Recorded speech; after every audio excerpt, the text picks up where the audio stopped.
말씀입니다. 출애굽기 3장 1절부터 10절. 찾았으면은 한 목소리로 출애굽기 3장 1절부터 10절 합독하겠습니다. 모세가 그의 장인 미디안 제사장 이드로의 양떼를 치더니 그 떼를 광야 서쪽으로 인도하여 하나님의 산 호렙에 이르매 여호와의 사자가 떨기나무 가운데로부터 나오는 불꽃 안에서 그에게 나타나시니라. 그가 보니 떨기나무에 불이 붙었으나 그 떨기나무가 사라지지 아니하는지라. 이에 모세가 이르되 내가 돌이켜 가서 이 큰 광경을 보리라. 떨기나무가 어찌하여 타지 아니하는고 하니 그때 여호와께서 그가 보려고 돌이켜 오는 것을 보신지라. 하나님이 떨기나무 가운데서 그를 불러 이르시되 모세야 모세야 하시매 그가 이르되 내가 여기 있나이다. 하나님이 이르시되 이리로 가까이 오지 말라. 내가 선 곳은 거룩한 땅이니 내 발에서 신을 벗으라. 또 이르시되 나는 내 조상의 하나님이니 아브라함의 하나님 이삭의 하나님 야곱의 하나님이라. 모세가 하나님 배웠기를 두려워하여 얼굴을 가리매 여호와께서 이르시되 내가 애굽에 있는 내 백성의 고통을 분명히 보고 그들이 그들의 감독자로 말미암아 부르짖음을 듣고 그 근심을 알고 내가 내려가서 그들을 애굽인의 손에서 건져내고 그들을 그 땅에서 인도하여 아름답고 광대한 땅 젖과 꿀이 흐르는 땅 곧 가나안 족속 헷 족속 아므리 족속 브리스 족속 히위 족속 여부스 족속의 지방에 데려가려 하노라. 이제 가라. 이스라엘 자손의 부르짖음이 내게 달하고 애굽 사람이 그들을 괴롭히는 학대도 내가 보았으니 이제 내가 너를 바로에게 보내어 너에게 내 백성 이스라엘 자손을 애굽에서 인도하여 내게 하리라. 아멘.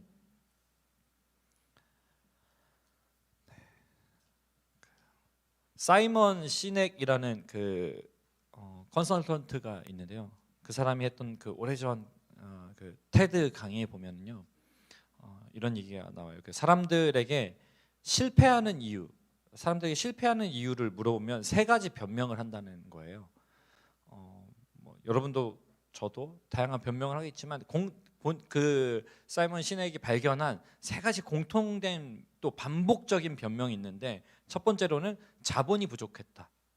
두 번째로는 사람을 잘못 썼다. 세 번째로는 시장 상황이 안 좋았다. 그러니까 돈을 문제 삼고 어떤 그 능력치, 그러니까 학력 같은 사람의 어떤 능력치를 문제 삼고 또 환경을 문제 삼는다. 뭐 저희도 그런 경우가 많이 있죠. 그러면서 이 분이 라이트 형제, 비행기 만든 라이트 형제하고 그 당시에 유명한 과학자였던 사무엘 랭글리 박사를 이렇게 비교합니다. 이 랭글리 박사 같은 경우에는 미국 그 국방성의 지원을 받습니다. 그리고 당시 그 랭글리 박사 자체가 굉장히 유명한 과학자였습니다. 또 당시에 비행체를 만드는 것은 온 세상의 관심거리였어요. 근데 랭글리 박사는 결국 실패합니다. 되게 재미있는 것은 랭글리 박사가 실패해서 포기한 날 라이트 형제는 성공합니다.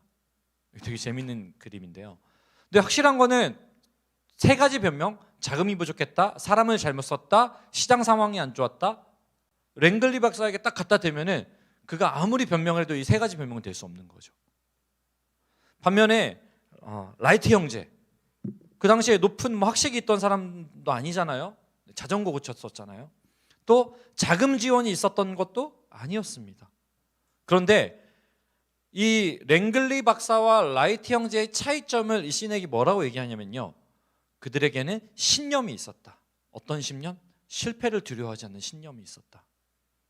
저는 이 이야기를 보면서 결국 우리가 포기하지 않고 끝까지 달려갈 수 있는 힘은 다른 것이 아니라 상황, 환경, 어떤 변명거리들에 있는 것이 아니라 이 두려워하지 않는 믿음에 있구나라는 생각을 하게 된 것이죠.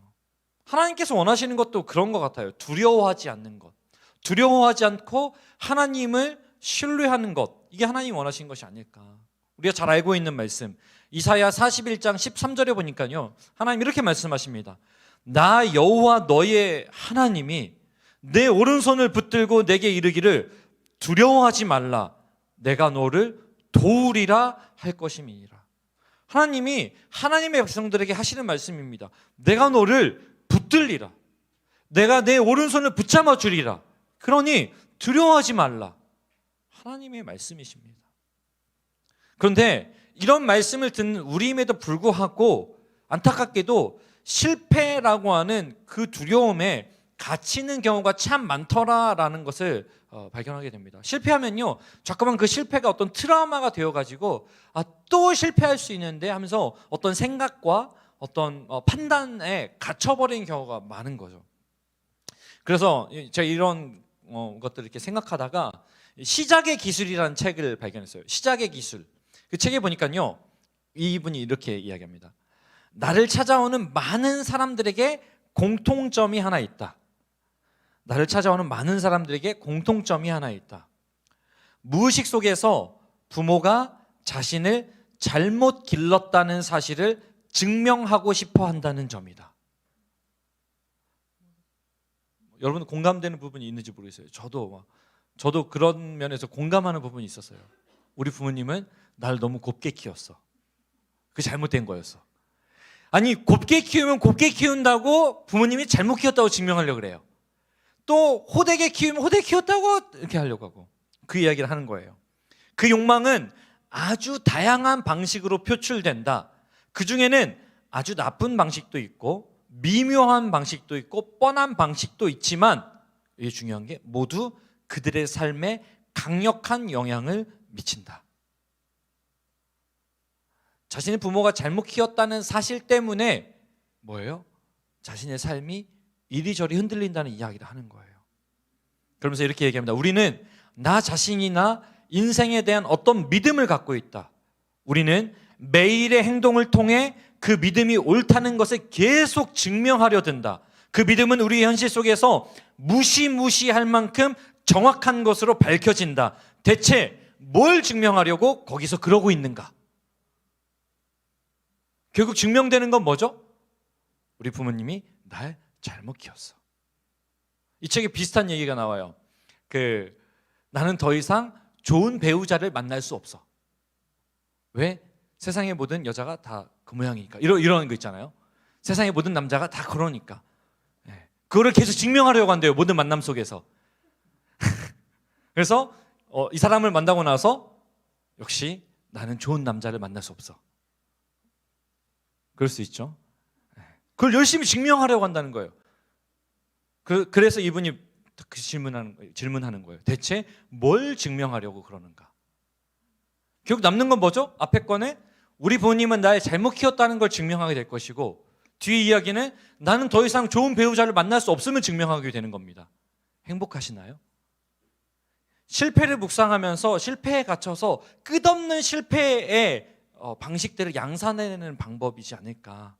결국 저는 그것이 우리를 두려움 안에 가두는 우리 스스로의 방식이라는 생각이 들어요. 결국 끊임없이 우리 찾아내는 건 뭐예요? 변명. 그렇게 실패의 원인들을 환경에서 찾고 어쩔 수 없다라는 결론에 도달하는 거죠. 그런데 성경은 우리에게 그렇게 말하지 않아요. 잠언 24장 16절에 보니까요, 대저 의인은 7번 넘어질지라도, 대저 의인은 7번 넘어질지라도 다시 일어나려니와 악인은 재앙으로 인하여 엎드러지느니라. 잠언이 말씀하는 게 뭐죠?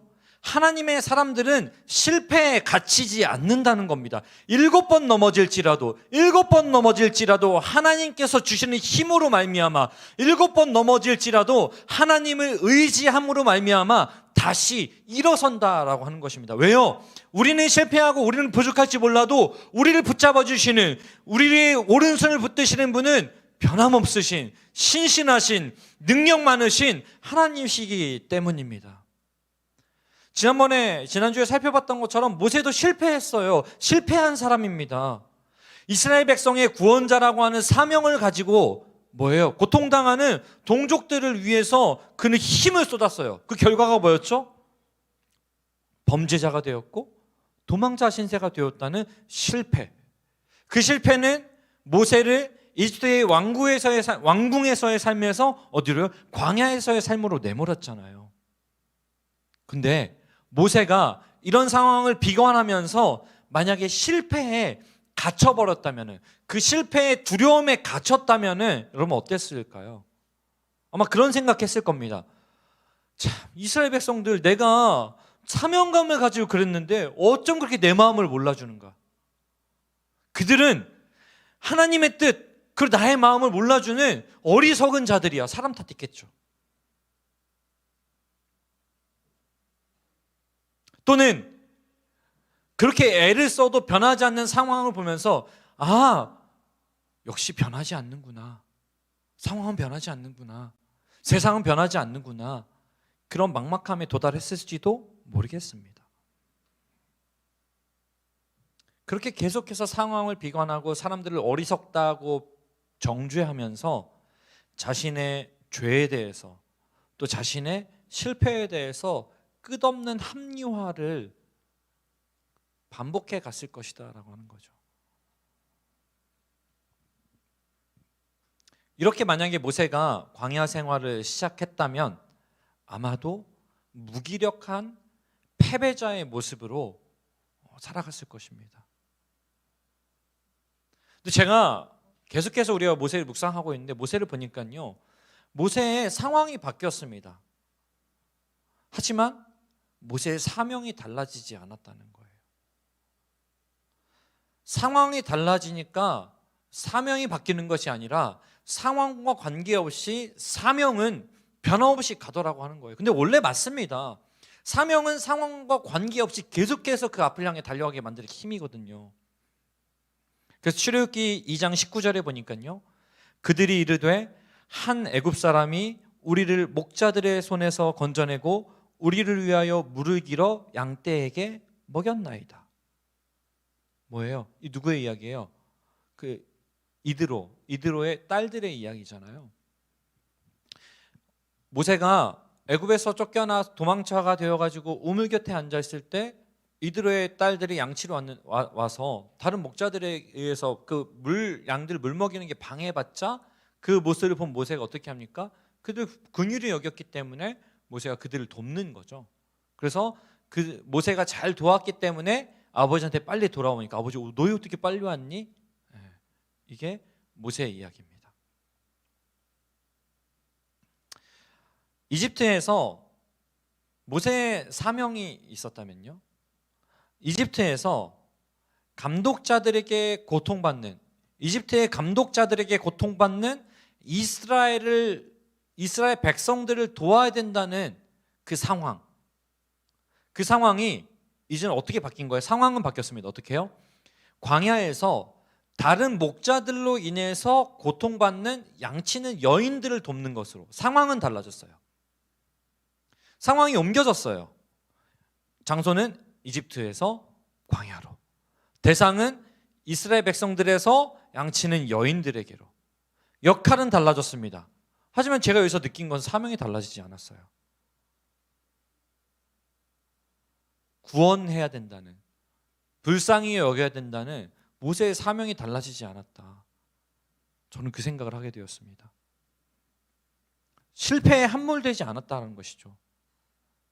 그렇다면 모세는 어떻게 실패에 함몰되지 않고 이 사명을 유지하면서 상황은 달라졌지만 같은 사명자의 모습으로 갈 수 있었을까라는 질문이 저에게 생겼습니다.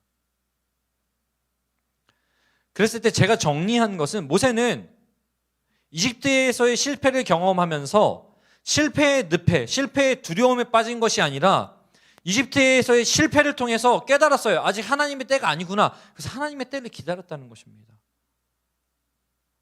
망했어, 끝났어, 실패했어가 아니라 지금은 하나님의 때가 아니구나라고 하나님의 때를 기다렸다는 생각이 듭니다. 왜냐면요, 출애굽기 3장 1절 우리가 함께 읽었던 말씀 보면요, 모세가 그의 장인 미디안 제사장 이드로의 양떼를 치더니 그 떼를 광야 서쪽으로 인도하여 하나님의 산 호렙에 이르매. 처음 광야 우물에서 만나서 그 이드로의 딸들을 도왔던 모습 있잖아요, 양떼들의 물을 먹이는 그 모습 그대로 지금 3장 1절까지 뭐예요? 변함없는 모습으로 이드로와 그 딸들을 돕습니다. 그리고 얼마나 열심히 하는지, 미디안은 그 우리 시나이 반도 있잖아요, 시내 광야라고 우리가 얘기할 수 있는, 갑자기 세계사 시간으로 잠깐 넘어가면은 아프리카 대륙이 있죠. 그리고 아라비아 반도가 있죠. 그 사이에 삼각형이 뾰족 튀어나와 있습니다. 거기가 시나이 반도, 우리가 시내에서 많이 나오는 성경에 그 동네거든요. 근데 미디안은 대체로 어디에 사냐면요, 아라비아 반도. 그러니까 시나이 반도와 아라비아 반도 이렇게 갈라진, 여기도 홍해인데 이쪽 오른쪽 편에 아라비아 반도 북서쪽에 위치해 있어요. 근데 지금 광야 서쪽이라고 하면 뭐예요? 애굽 쪽까지 갔다는 거예요. 그 굉장히 열심히 있는 양측이었다, 이 얘기를 하고 싶은 거예요. 모세는요, 실패했지만 그 실패로 인하여서 포기하고 실패의 늪에 갇힌 것이 아니라 계속해서 돌봄이라고 하는 그 사명을 이어가고 있다라고 하는 거예요. 물론 상황은 달라졌고 역할이 조금 달라졌지만, 물론 어떤 사람들은 이 모습을 보면서 모세가 현실에 안주했다라고 여길 수도 있습니다. 할 수 있는 게 뭐 양치는 것밖에 없으니까 이렇게 생각할 수도 있습니다. 하지만 저는 이 이어지는 이 계속되는 모세의 모습을 통해서 모세에게는 의욕이 넘친다, 이렇게 준비했는데 오늘 대예배 시간에 담임 목사님도 삶에 의욕이 생긴다, 여기서 좀 당황했습니다.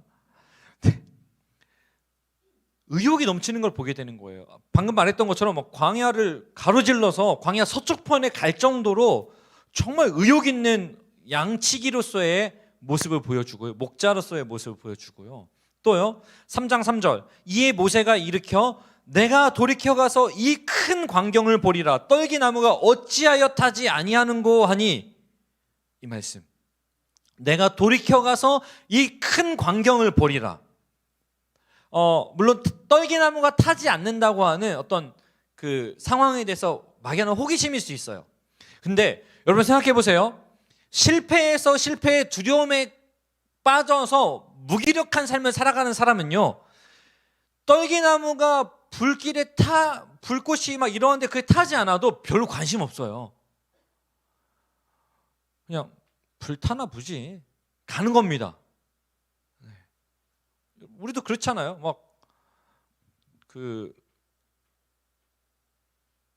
어떤 사고가 발생해도 뭐예요? 의욕이 없는 사람은요, 사고 났네, 막 지나가요. 의욕이 넘치는 사람은 어떤 줄 알아요? 멈춰서서 누가 다친 사람이 없나? 무슨 큰 사고가 벌어진 것인가? 막 뭐예요? 교통방송에 제보하고 막 119에 신고하고. 이 의욕 있는 사람만 할 수 있는 거거든요. 사명이 살아있는 사람만 할 수 있는 거거든요. 저는 여기서 모세의 모습에서 그걸 발견하게 되는 거예요.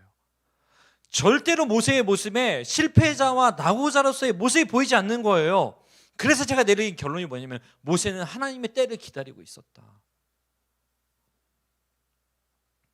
오늘 설교 제목이 이불 밖은 위험하지, 그렇죠? 이불 밖은 위험하죠. 여러분 위험을 감수하고 여기까지 왔잖아요. 네. 불타는 떨기나무를 향해서 돌이켜 가는 것은요, 이불 밖으로 나가는 일이에요. 현실에 안주하려 하거나 실패에 갇혀 있거나 패배자의 심정으로 살아가는 사람은 절대 이불 밖으로 나가지 않는 거예요. 그럼 뭐 하냐면요, 이불 속에 숨어가지고 별별 생각의 꼬리들로 핑계거리를 생산하는 겁니다. 뭐예요? 저 불타고 있는데 가까이 가서 화상 입으면 어떡하지? 또 저기 뒤에 무슨 그 사기꾼이 숨어 있어서 나를 꿰는 그런 묘책이면 어떡하지? 뭐 별별 생각을 다 합니다. 그리고 생각만 해요. 이불 속에 있어야 돼요. 그게 제일 안전하니까. 엄청난 핑계를 양산합니다. 그래서 아까 잠깐 얘기했던 그 시작의 기술 책 소개글에 이런 내용이 있더라고요. 책 소개가 아니라 책 제목 밑에 이렇게 써 있어요.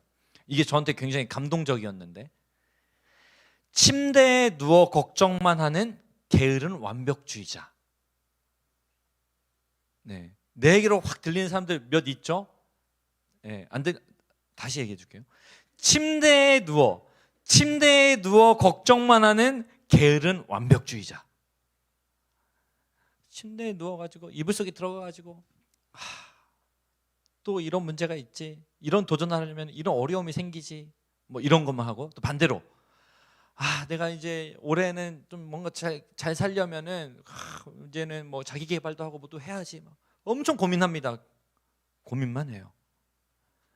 고민의 끝은 뭐죠? 인스타그램. 부러워하다 끝납니다. 입을 밖이 위험하다고 생각만 하는 사람은요, 절대로 자신이 가는 방향을 돌이켜서 위험을 향해 다가가지 않습니다. 모세처럼. 그래서 그 루즈벨트 대통령이 그런 말 했다고 해요. 결정의 순간이 왔을 때 최선은 옳은 일을 하는 것이다. 차선은 틀린 일을 하는 것이다. 최악은 아무것도 하지 않는 것이다.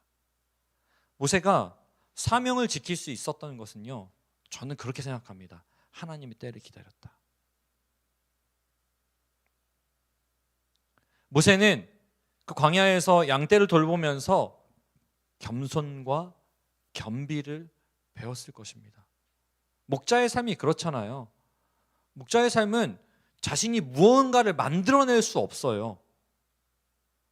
비가 내리고 비가 내린 곳에 생긴 샘물, 비가 내려서 자라난 풀들, 그곳에 양떼들을 데리고 가서 양떼들을 먹이는 일, 하나님의 섭리를 끊임없이 경험하는 것이 목자의 삶인 거예요.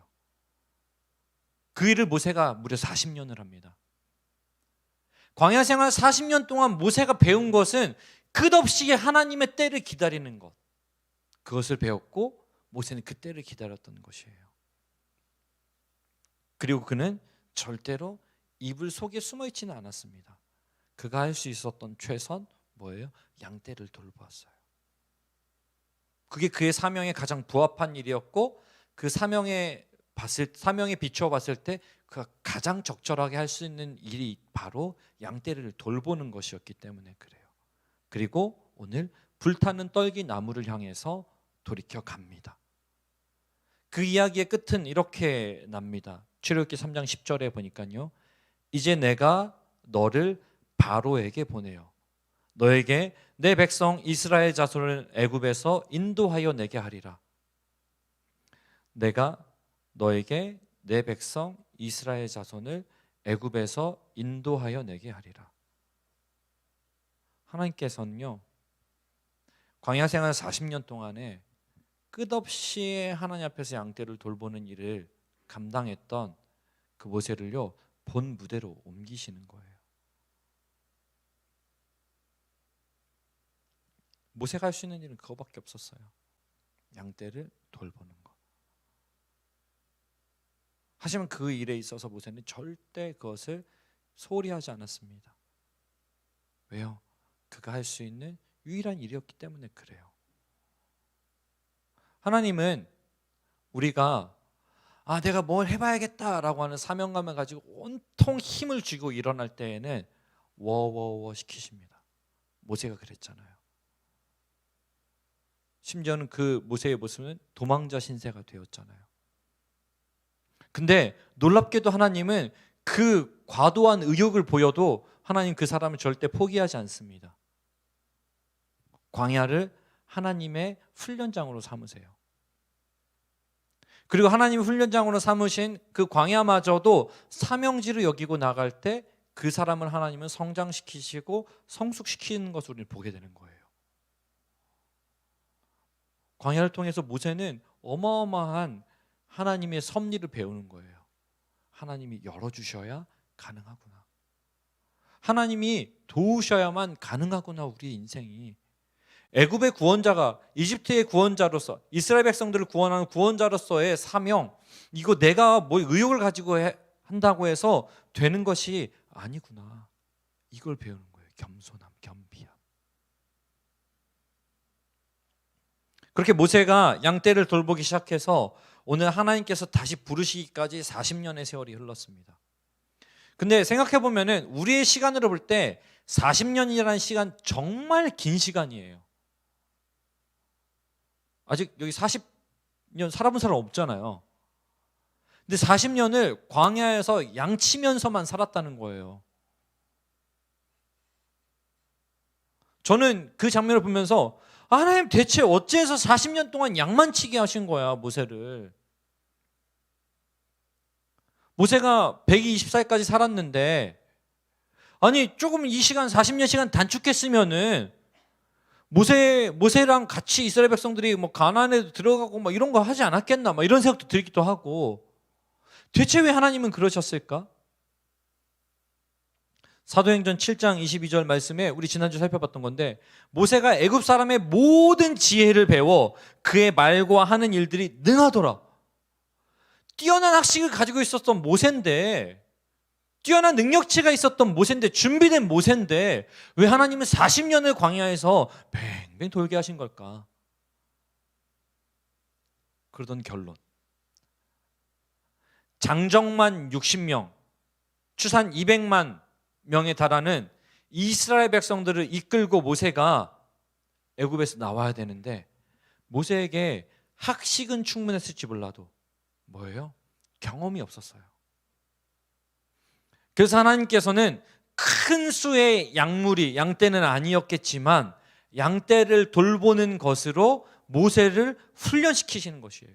그래서 모세에게 40년의 시간이 필요했던 거예요. 근데 더 재밌는 건 뭐냐면요, 오늘 말씀에 보면은 모세가 양떼를 이끌고 호렙산에 도착했다 그러잖아요. 호렙산에 도착했다. 그런데 여기가 어디예요? 나중에 이스라엘 백성들과 함께 도착해서 십계명을 받는 그 시내산, 곳이 여기거든요. 40년 동안 양떼를 이끌고 거닐었던 광야, 얼마나 많이 돌아다녔겠어요, 그 동네를. 그 광야를 뭐예요? 모세의 남은 40년 생애 내내 이스라엘 백성들과 함께 거닐어야 했던 모세의 사역지였다라는 것이에요. 저는 이걸 묵상하면서 너무나 소름이 돋았어요. 40년을 하나님 왜 모세를 양만 치게 하신 거야? 그런데 하나님은 그 이후 40년을 하나님의 양떼들이었던 이스라엘을 그 광야에서 모세로 하여금 그 돌보게 하신 일을 하시는 거예요. 그 일을 위한 하나님의 섬세한 하나의 과정이었다라는 것을 배우게 됩니다. 시편 78편 52절에 보니까요, 그가 자기 백성은 양같이 인도하여 내시고 광야에서 양떼같이 지도하셨도다. 시편 77편에도 모세와 아론을 통하여서 양떼들을 돌보셨더라.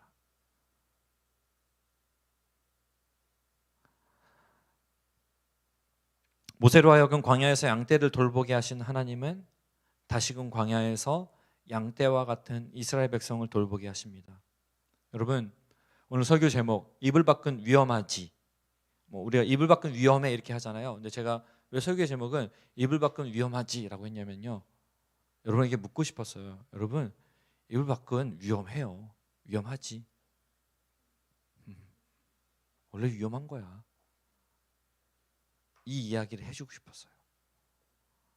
그런데 더 놀라운 건요, 때로는요 이불 속도 위험해요. 이불 밖만 위험한 게 아니에요. 그래서 제가 느낀 것은요, 하나님의 사람은 이불 탓을 하지 않는다는 거예요. 이불 밖인지 이불 속인지 탓하지 않네요.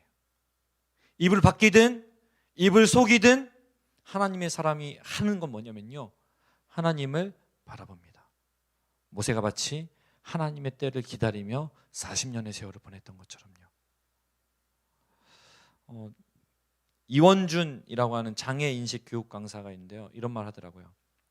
이분이 경추를 다쳐가지고 손발을 움직일 수 없는 상태로 전동 휠체어를 이렇게 타고 다니시는데요, 이렇게 말해요. 정신적으로 많이 지치고 힘든 분들에게 정말 용기를 주고 싶어요. 우리가 망했다라는 그 순간에 잠시 멈춰 서서 망했다의 그 망자 앞에 바랄 희자를 한번 넣어보세요. 한번 바라보면 됩니다. 자신의 미래를 더 밝은 미래로 꿈꿔보면 되죠. 지금 할 수 있는 일부터 한 가지 한 가지 차츰차츰 해나갔으면 좋겠습니다. 그러면 자기도 모르는 사이에 점점 변화된 모습들이 눈에 보이기 시작하니까요. 여러분, 광야 같은 현실이라고 해서 이불 밖은 위험해라고 소리치기보다는 이불 밖은 위험하지. 근데 이불 속도 위험해. 이렇게 다독이면서, 그래서 망했다가 아니라 바랄 키, 그리스도인들은 무엇을 바라보죠? 하나님을 바라보는 겁니다. 하나님을 바라보며 희망을 품기를 원합니다. 왜요? 주님이 우리에게 이렇게 가르쳐 주시잖아요. 베드로전서 5장 7절, 너희 염려를 다 주께 맡기라.